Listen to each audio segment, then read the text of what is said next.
Всем привет, вы на канале Диалог ЮА. Друзья, ставим лайки и подписываемся. Итак, глава Кремля Владимир Путин не смог сдержать кашель в прямом эфире во время совещания и вызвал подозрения у пользователей социальных сетей в том, что болен коронавирусом. И бункер не смог защитить президента России.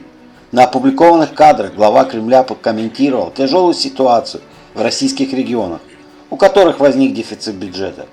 При этом внезапно Путин начал кашлять, а его голос стал хриплым. Извинившись перед участниками заседания, он пытался откашляться и продолжить свое выступление, прикрывая рот ладонью.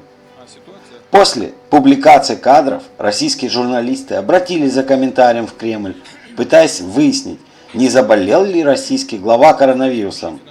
Песков уже выступил с заявлением и заверил российские СМИ в том, что Путин абсолютно здоров. Всем спасибо, вы были на канале Диалог ЮА, ставим лайки и подписываемся. Вас ждет много интересных новостей.